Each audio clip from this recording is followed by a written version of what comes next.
Hello students. पिछले video में हमने नकद प्रवाह विवरण कैसे बनाया जाता है प्रत्यक्ष और अप्रत्यक्ष वित्त के द्वारा ये समझा था। लाभानी खाते की मदों को, बैलेंस शीट की मदों को किस प्रकार से तीन एक्टिविटीज में बांटा जाता है।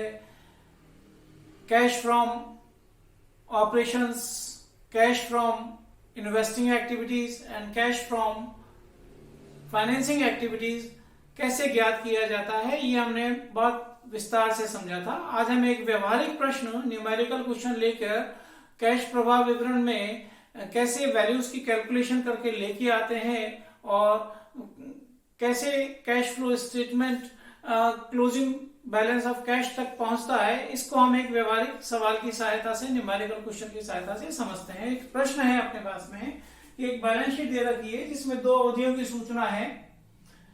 गुडविल दे रखी है,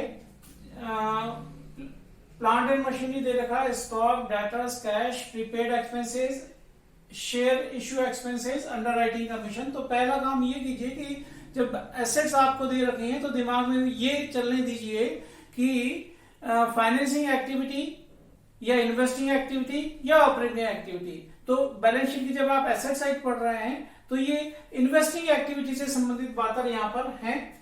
इसके अलावा फिर इसका बंटवारा कीजिए आप थोड़ा सा दिमाग में कि देखिए ये दोनों हैं, शेयर इश्यू एक्सपेंसेस और अंडरराइटिंग कमीशन, ये दोनों फिक्टिशियस एसेट है जो राइट ऑफ होती हैं पीएनएल अकाउंट से। स्टॉक, डेटर्स, कैश और बैंक ये करंट एसेट्स हैं। कैश और बैंक तो लास्ट में समायोजित होगा एफएफएस में, और उसके अलावा जो भी करंट एसेट हैं वो पहली activity cash from operating activities में समायोजित होगी फंड्स फ्रॉम ऑपरेशन ज्ञात होने के उपरांत। गुडविल है, ये इंटेंजिबल एसेट है, ये भी राइट ऑफ होगी। अगर कम होती है ये वैल्यू तो राइट ऑफ होगी पीएनएल अकाउंट के थ्रू। और प्लांट एंड मशीनरी जो है वो संपत्ति, स्थायी संपत्ति है जिसमें डेप्रिसिएशन भी लगता है। इस बात को भी, इस तथ्य को भी ध्यान में रखें।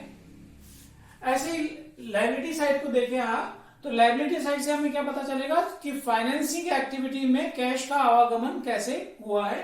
तो equity capital, security premium, security premium के बारे में कि सिक्योरिटी प्रीमियम अगर हमने नई कैपिटल इशू की है तो ये पैसा आएगा, और अन्यथा इसका उपयोग कहीं अन्यत्र निर्धारित जो उपयोग है सिक्योरिटी प्रीमियम के, उस प्रकार से इसका उपयोग किया गया होगा किसी दूसरे खाते के मार्फत।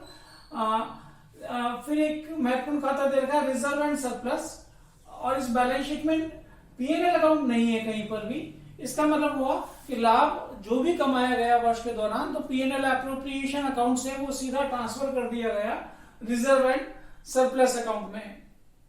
तो इन दोनों का जो डिफरेंस है उसको हम कैलकुलेट कर लेंगे, और डिफरेंस के आधार पर हम नेट प्रॉफिट निकालेंगे कि सेकेंड ईयर में कितना बढ़ा उतना नेट प्रॉफिट। 12% डिवेंचर है, अगर आपने इशू किए हैं तो पैसा आएगा। प्रोविजन फॉर टैक्स, ये एक विशेष प्रकार का खाता है जिसमें लास्ट ईयर के प्रोविजन का अगर प्रश्न में कोई सूचना नहीं है, कितना चुकाया गया या वर्ष के दौरान कितना आयोजन किया गया, तो लास्ट ईयर वाला जो प्रोविजन है वो चुकाया जाता है, और इस वर्ष का जो बैलेंस बचा हुआ है वो इस वर्ष प्रोविजन बनाने के कारण बचा हुआ है। ऐसे ही क्रेडिटर्स, बिल्स पेबल्स और आउटस्टैंडिंग, ये तीनों करंट लायबिलिटी है जिनका समायोजन ए प्रकार की एक्टिविटी में किया जाएगा। मैंने यहाँ पर ये कुछ राशि पहले ही वैल्यूज लिख दिए हैं कि ये हमें करने हैं इसमें। जैसे नेट प्रॉफिट है, अभी मैंने बोला, क्योंकि यहाँ पे पीएनएल अकाउंट नहीं दिख रहा है आपको, और नीचे सूचनाओं में भी सूचना दे रखी है 50,000 की लागत की मशीनरी को 35,000 में बेचा, एकत्रित हास 27,000 रुपए का था, तो हम इसका अकाउंट बना लेंगे। आप देखिए बैलेंस शीट में लायबिलिटी साइड में कहीं पर डेप्रिसिएशन नहीं है। इसका मतलब क्या हुआ कि प्लांट एंड मशीनरी जो एसेट साइड में है वो रिटर्न डाउन वैल्यू अपेक्षित मूल्य के ऊपर प्रदर्शित है, तो वर्ष का जो हास है वो इसी खाते में लिखना होगा हमें, और रिटर्न डाउन वैल्यू के ऊपर हम एसेट का अकाउंट बना लेंगे। इससे ये पता चलेगा कि हास कितना है और कितने रुपए की परचेज है, कितने रुपए का सेल है। एक सेल्स में से दे रखी है, वर्ष में मशीनरी पर हास 15,000 रुपए, तो आपको सीधा ही दे रखा है कि सारी मशीनरी जो भी है उनमें कुल मिला के हास रहा इस वर्ष का 15,000 रुपया। फर्स्ट ईयर की क्षमता पूंजी पर 15% की दर से लाभांश चुकाया गया, तो फर्स्ट ईयर की पूंजी थी 2 लाख, 2 लाख के ऊपर 15% की दर से लाभांश चुकाया गया, पेड दे रखा है, बिना प्रोविजन के चुकाया नहीं जा सकता, तो प्रोविजन भी होगा और इसका पेमेंट भी हम करेंगे। पी एंड एल अकाउंट चूंकि यहाँ पर नहीं है, तो रिजर्व एंड सरप्लस का जो बैलेंस है 1,15,000 सेकेंड ईयर का, उसमें से फर्स्ट ईयर का जो बैलेंस है 40,000 अगर आप सब्ट्रैक्ट कर दें तो ये राशि आ जाएगी 75,000। आउटर कॉलम में इसको प्रदर्शित कर दीजिए। ऐसे ही नॉन ट्रेडिंग एक्सपेंसेस हो या कोई रिटर्न ऑफ हो पीएनएल अकाउंट में, राइट ऑफ किया हुआ हो अगर आपने किसी वैल्यू को, या कोई पीएनएल एप्रोप्रिएशन अकाउंट भी है, तो ट्रांसफर टू एनी रिजर्व अगर है, तो उन सारे आइटम्स को यहाँ पर हमें 1 बाय 1 ऐड करना है, प्रॉफिट को ठीक करना है, ऑपरेटिंग प्रॉफिट की तरफ लेके जाना है। ये घटा के नेट प्रॉफिट आए हुए हैं, वापस जोड़ के ऑपरेटिंग प्रॉफिट हमें ज्ञात करना है। तो गुडविल है, नीचे कोई सूचना नहीं है, अगर सूचना है तो जरूर ध्यान में रखें उसको। सीधा बाकी 50,000 से 36,000 कैसे हो गई, तो गुडविल बेची नहीं जाती, प्राय ये राइट ऑफ होती है। तो इन दोनों का जो अंतर है वो है 14,000 रुपया कम हुआ है गुडविल का वैल्यू, तो राइट ऑफ किया है ये।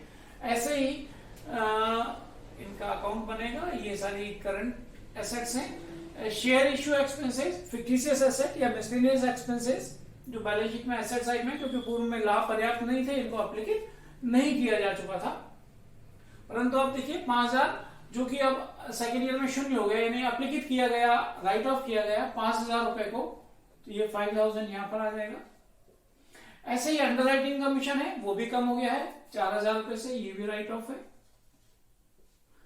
फिर डेप्रिसिएशन ऑन मशीनरी प्रश्न में सीधा दे रखा है कि वार्षिक हास कुल मिला के 15,000 है। अगर ये प्रश्न में नहीं हो तो हमें डेप्रिसिएशन, हमें प्लांट एंड मशीनरी का खाता बना के वहां से बैलेंसिंग फिगर मिल सकता है। ये 15,000 रुपए उस खाते में से ये वैल्यू मिलेगी। Dividend paid on equity capital, profit में समायोजन आप कर रहे हैं क्योंकि पहले आपने प्रोविजन किया है, तो ये जो प्रोविजन आपने किया है उसको आपको यहां पर लिखना पड़ेगा। प्रॉफिट एंड लॉस अकाउंट में बिना प्रोविजन किए हुए चुकाया नहीं जा सकता। तो 15% है किसके ऊपर, 2 लाख के ऊपर। 2 लाख का 15% मतलब 30,000 रुपया ये डिविडेंड पेड जो पहले प्रोविजन के पीएनएल अकाउंट में लिखा गया था वापस ऐड कर रहे हैं। प्रोविजन फॉर टैक्स के लिए ध्यान रखें, अभी मैंने बोला कि प्रश्न में कोई सूचना अगर नहीं है तो प्राय ऐसा होता है कि ये गत वर्ष के लाभों के ऊपर कर का आयोजन है जो सरकार को चुकाना पड़ेगा, तो इस गत वर्ष का चुकाएंगे और इस वर्ष का आयोजन करेंगे 40,000 रुपए का। अभी हम आयोजन की बात कर रहे हैं क्योंकि प्रॉफिट में समायोजन की बात कर रहे हैं, तो प्रॉफिट में समायोजन आयोजन का होगा, प्रोविजन का होगा। और इस साल का प्रोविजन है वो है, अगर आप इसका खाता बनाएंगे तो पीएनएल अकाउंट में जो राशि दिखेगी वो राशि की बात हम कर रहे हैं, वो 40,000 यहां पर आ जाएगी। तो इस प्रकार इन सबका योग आउटर कॉलम में ले लीजिए।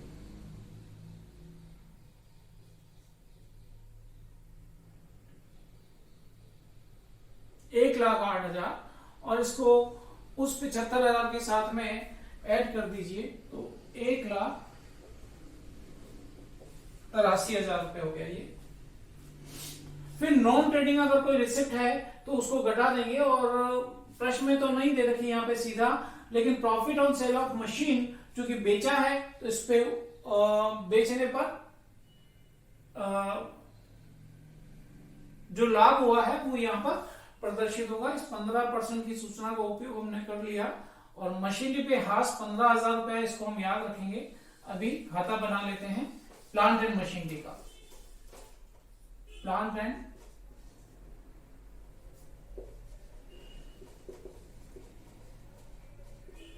मशीनरी अकाउंट एट WDV, अप्लिकित मूल्य के ऊपर हम बना रहे हैं, तो वार्षिक हास इसमें आएगा। संपत्ति है टू बैलेंस ब्रॉट डाउन लेके आइए,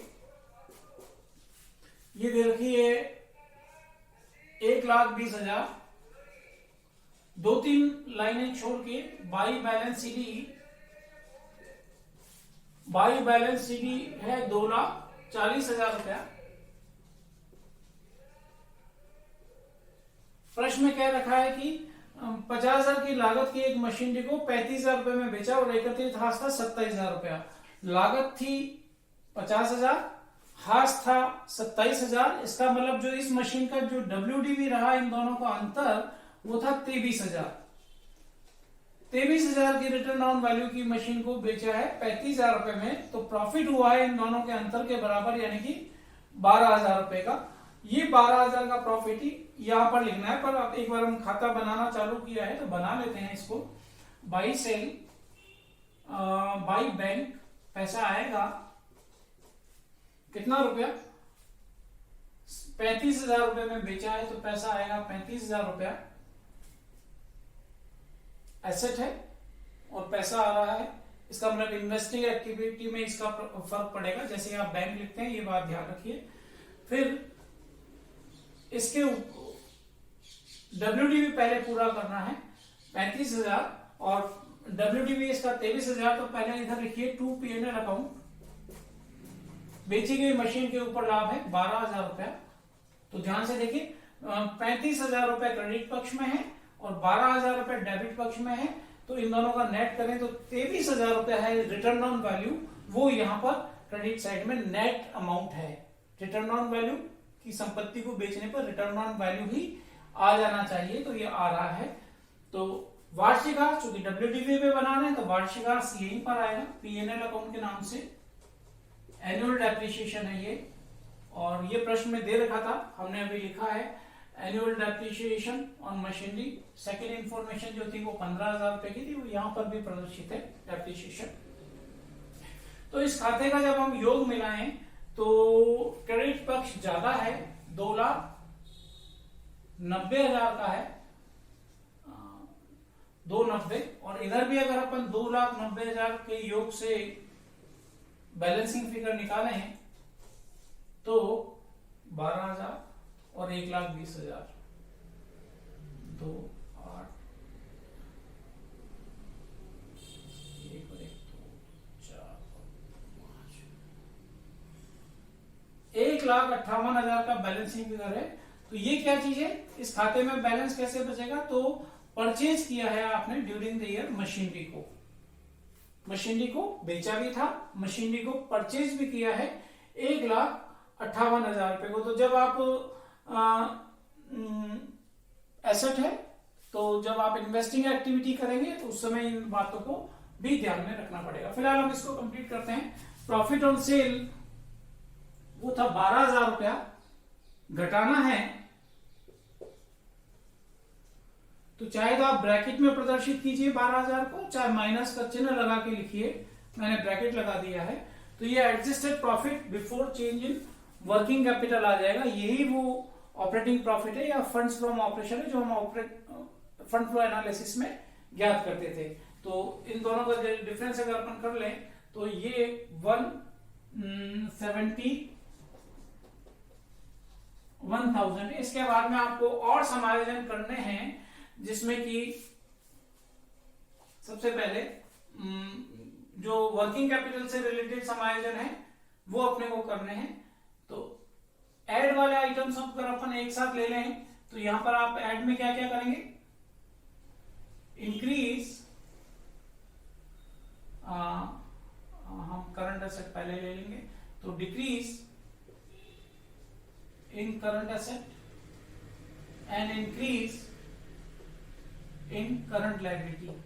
ये अगर कोई आइटम है तो उसको अपने को ऐड करना है। तो फिर इसका मतलब ये हुआ कि बैलेंस शीट में करंट एसेट और करंट लायबिलिटी को देखिए और वैल्यूज को चेक कीजिए। तो यहां पर हमें डिक्रीज चाहिए करंट एसेट में, ये इंक्रीज है, यहां पर भी इंक्रीज है। कैश और बैंक को छोड़ना है, ये लास्ट में एडजस्ट होता है। फिर यहां पर प्रीपेड एक्सपेंसेस को देखिए, डिक्रीज है तो यहां पर प्रीपेड एक्सपेंसेस आएगा, प्रीपेड एक्सपेंसेस, और ये इन दोनों का डिफरेंस 12 और 10 का डिफरेंस यानी कि 2,000 रुपया ऐड करने का एक आइटम मिल गया अपने को। ऐसे ही लायबिलिटी साइड में देखिए, एसेट पूरी हो गई।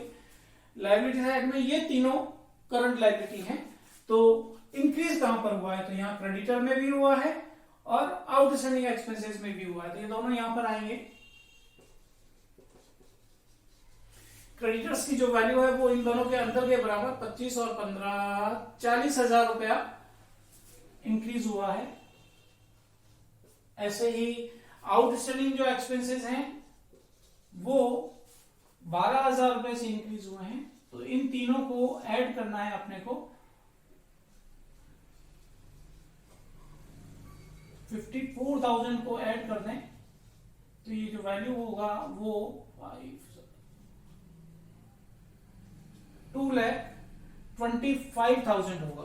तो जैसे ये हमने ऐड किया है वैसे ही हमें सब्ट्रैक्ट भी करना है। सब्ट्रैक्ट किसको करेंगे? Increase in CA current assets and decrease, कमी को decrease in CL current liability, चालू दायित्वों में कमी को हम घटाएंगे। तो ये आगे ले लेते हैं, इसको हम यहां ले रहा हूं मैं इसको, वैल्यूज हमें ये चाहिएंगी बैलेंस शीट की। तो ये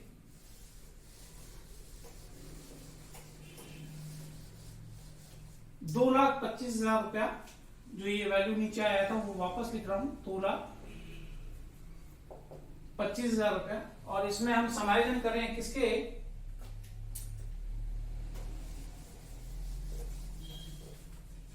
कि इसमें से लेस करें इसका विपरीत, यानी कि इंक्रीज इन करंट एसेट्स, और अगर डिक्रीज इन करंट लायबिलिटी भी हुआ हो तो वो भी यहां पर आएगा। स्टॉक में इंक्रीज हुआ है तो स्टॉक यहां पर आएगा। वैल्यू जो है इन दोनों का अंतर है वो 1,10,000 रुपए स्टॉक हो गया। डेटर्स में इंक्रीज हुआ है 70,000 रुपए का, डेटर्स भी यहां पर आएगा।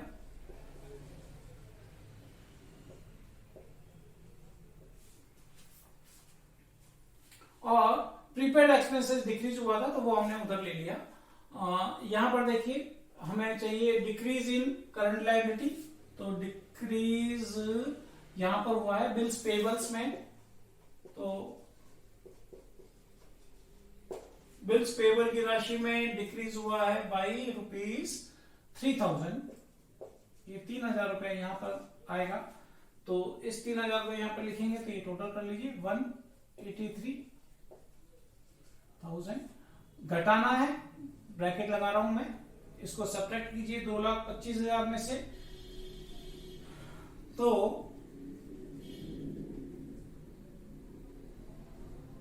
42,000 आता है। ये 42,000 आने के बाद एक महत्वपूर्ण आइटम है, उसको आप याद रखिए, वो है less income tax. Operating activity में ही समायोजित होता है इनकम टैक्स, और मैं शब्द लिख रहा हूं पेड। अभी थोड़ी देर पहले हमने इनकम टैक्स लिखा था, वो ऐड किया था, लेकिन वो प्रोविजन था।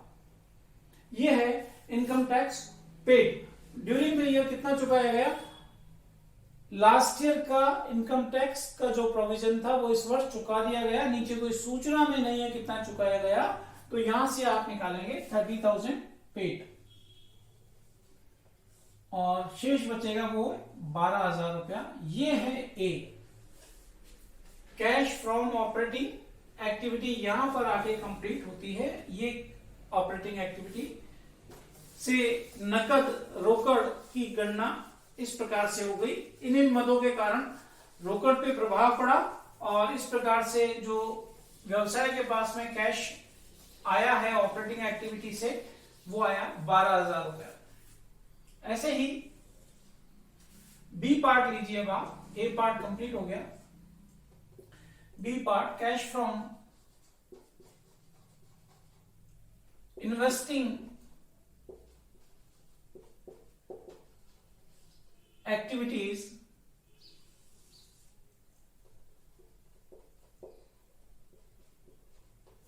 इन्वेस्टिंग एक्टिविटी मतलब संपत्ति पक्ष से देखेंगे मेनली आप, तो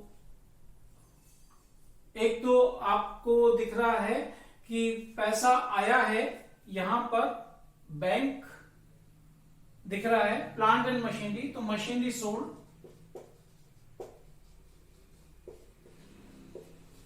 ये मशीनरी सोल्ड है 35,000 रुपए की। पैसा आने को यहां पर अपन लिख रहे हैं,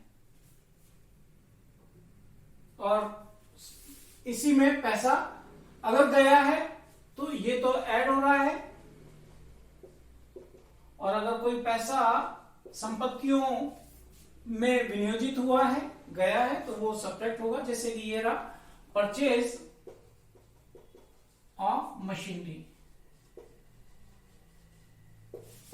ये हुआ है 1,58,000 रुपए का। तो एक ही पक्ष में जब आप दर्शा रहे हो तो घटाने वाले आइटम को या तो माइनस का चिन्ह लगा के दिखाएं या फिर ब्रैकेट में दर्शाएं। जैसे मैंने लिखा है तो ये घटाने की मद है, तो नेट अमाउंट जो आउटर कॉलम में जाएगा वो 1,23,000 रुपया ऋणात्मक, घटाने वाली मद, यानी कि आउटफ्लो ज्यादा हुआ है कैश का, इन्वेस्टिंग एक्टिविटी में आउटफ्लो ज्यादा हुआ है, नेट इतना आपने इन्वेस्ट किया है एसेट्स में।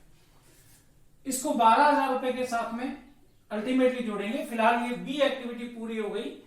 ऐसे ही सी एक्टिविटी को लेके आना है अपने को। सी क्या है? Cash from financing activity. Financing activity का मतलब क्या हुआ? लायबिलिटी साइड को देखिए बैलेंस शीट में, कहां से पैसा आया और गया है वो देखना है अपने को। तो कैपिटल में इक्विटी कैपिटल इशू करने से पैसा आया है तो ये प्लस होगा, ऐड होगा, मतलब पॉजिटिव आइटम है। शेयर कैपिटल इशू, नेट ही दिख रहा है अपने को ये 50,000 रुपए। ऐसे ही सिक्योरिटी प्रीमियम भी आया है,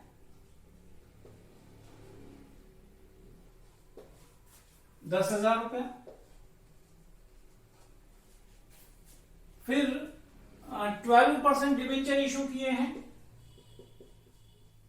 पहले नहीं थे, अब इशू किए तभी 1,20,000 रुपए हुआ। 1,20 के बाद में 1,20 और कोई आइटम यहां पर नहीं है। लेकिन एक बात और ध्यान रखिए कि जैसे यहां पर अगर इन्वेस्टमेंट होता तो इन्वेस्टमेंट के ऊपर ब्याज प्राप्त होना या डिविडेंड को प्राप्त होना, दोनों प्लस के आइटम है, प्राप्त होना, वो हम इन्वेस्टिंग एक्टिविटी में यहां पर शामिल करते, प्लस करते। ठीक इसी प्रकार से अगर आप डिविडेंड चुकाते हैं कैपिटल के ऊपर या डिवेंचर के ऊपर आप ब्याज चुकाते हैं या जो लोन लिया हुआ है बैंक उसके ऊपर ब्याज चुकाते हैं तो वो भी यहां पर माइनस होके आएगा। नेगेटिव इंपैक्ट उसका अपने को लेना है, आउटफ्लो को दर्शाना है। फिलहाल अपने को एक सूचना तीसरे नंबर पे सूचना दे रखी थी कि फर्स्ट ईयर की जो कैपिटल थी उसके ऊपर डिविडेंड बांटा गया 15% की दर से। 2 लाख के 15% करेंगे तो कितना हो जाएगा? 30,000 रुपया। ये यहां पर तो प्रोविजन जब था तो हमने उसका समायोजन वहां पर किया, और अब जब ये चुकाने की बात कर रहे हैं डिविडेंड की, वो यहां पर आ जाएगी। तो चुकाया है तो पैसा गया है, ऋणात्मक है, ध्यान रखिए। घटाने के आइटम को ब्रैकेट में लिखें या माइनस चिन्ह लगा के लिखें, या फिर सब्ट्रैक्ट, अगर अपने को थोड़ा दिक्कत है तो ऐड के सारे आइटम एक साथ समायोजित करके फिर लेस के सारे आइटम आप समायोजित कीजिए। फिलहाल ये नेट निकालिए, ये हो गया 90, 1,50, 1,50,000।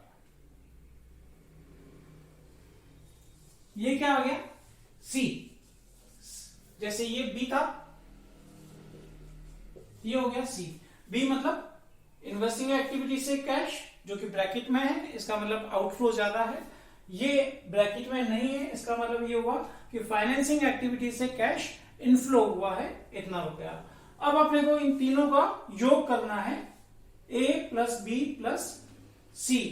तो 1,23 नेगेटिव है, 12,000, 1,23 और 12,000, 1,23, तो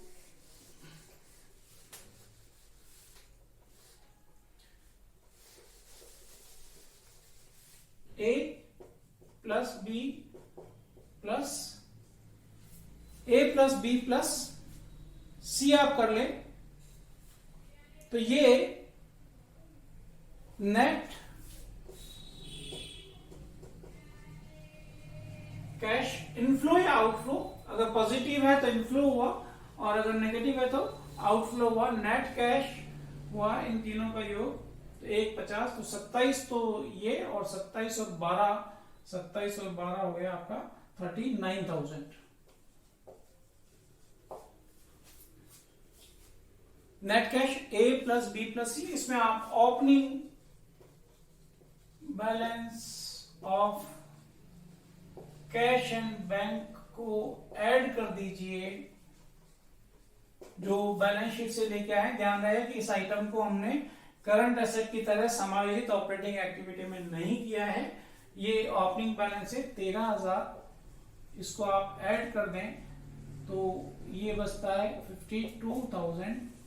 इसका नाम है closing balance of cash and bank. और ये देखिए ये यही है, यहां तक हम वापस पहुंचे हैं इस जगह पे कि कैश कुल मिला के 52,000 है। तो वर्ष के दौरान ऐसी कौन कौन सी एक्टिविटी हुई जिनके कारण कैश आया और गया और अंततः 13,000 से बढ़कर ये 52,000 हो गया। तो ये हमने पूरा डिस्क्राइब यहाँ पर 3 एक्टिविटीज के थ्रू किया, operating activity, investing activity and financing activity. Accounting standard 3 लेखा मानक 3 जो बोर्ड के द्वारा दिया गया उसमें अप्रत्यक्ष रीति इनडायरेक्ट मेथड को बताया गया है। तो हमने ये जो आज बनाया है कैश फ्लो स्टेटमेंट, तो लेखा मानक 3 के प्रावधानों के अनुरूप ये बनाया है। इसको ही हमें अच्छे से तैयार करना चाहिए, याद करना चाहिए। अकाउंटिंग स्टैंडर्ड 3 के प्रावधान भी यही हैं, तीनों एक्टिविटी में कैसे कैलकुलेशन करें। तो फर्क हमने पिछले वीडियो में देखा था कि जब हम कैश फ्रॉम ऑपरेटिंग एक्टिविटी निकालते हैं तो प्रॉफिट को आधार मानकर उसमें समायोजन करते हैं, जबकि डायरेक्ट मेथड जो था उसमें नकद प्राप्तियां और नकद भुगतानों का अंतर करके वहां से कैश निकाला जाता था।